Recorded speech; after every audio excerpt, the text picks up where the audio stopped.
सद्गुरुनाथ महाराज की जय, महायोगी स्वामी उमानंद सरस्वती की जय.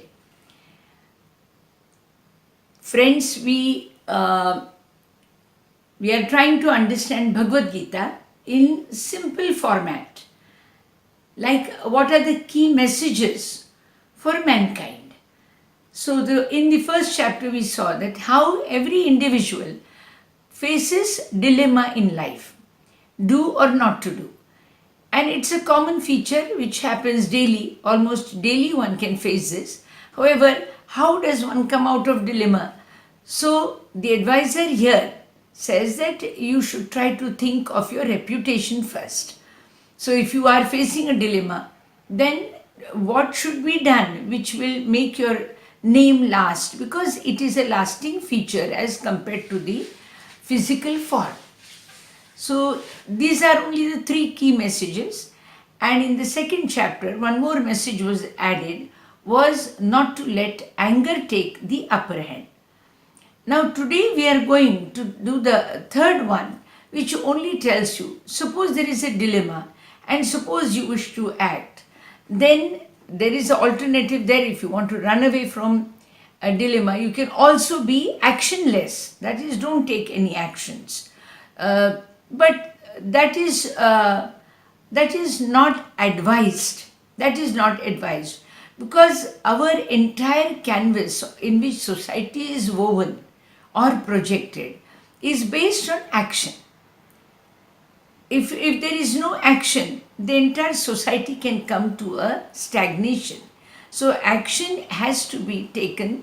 Non-actionless is not right. So basically we need to act. Now again, if you have to act, there is one more hint which is given to us in chapter 3, is you should have action done based on duty. That is, duty-oriented action is what you should aim at. Now you will ask me, if it is duty-oriented, which is the other way? There must be one more way, since you are asking us to choose duty-oriented. There might be another way of action. Yes, there is a desire-oriented action. That means you do an action with, if you like it, and if you don't like it, you don't do it. So this is desire-oriented. And duty-oriented is, you have to do it because it is your duty to do it. Whether you like it or not is not important here.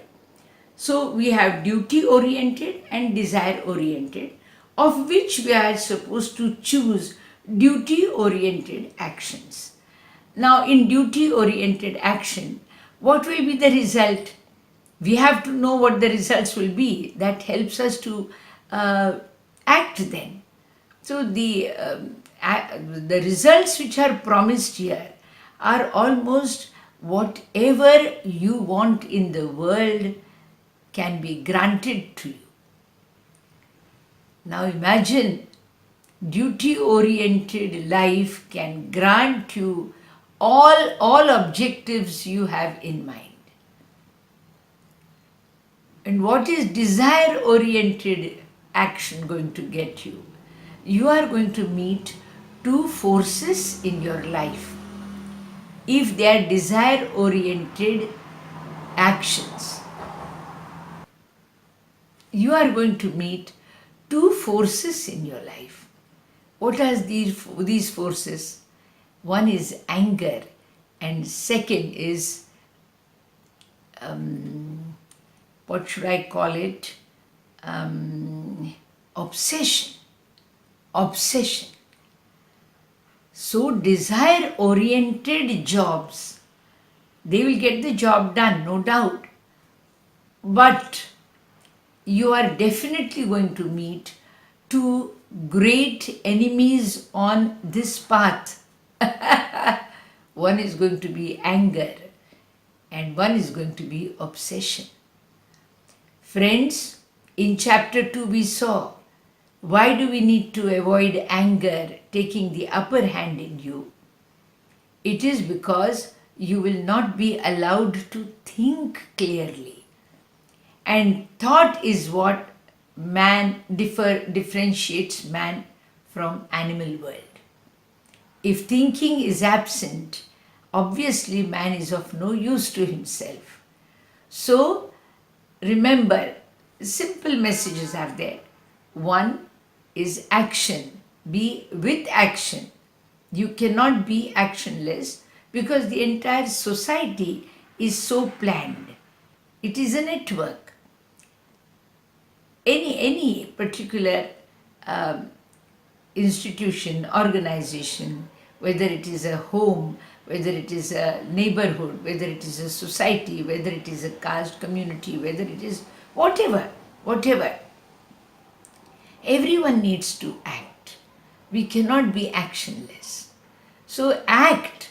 There's no doubt. In dilemma, you cannot escape action. Even if you are facing dilemma, you will have to end up with action.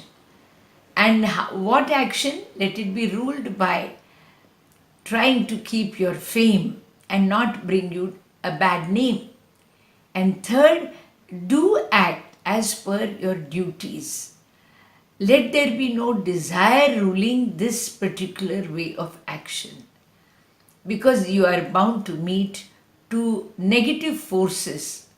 If you are desire oriented in your action, you will meet two negative forces, and one is anger and the other is obsession.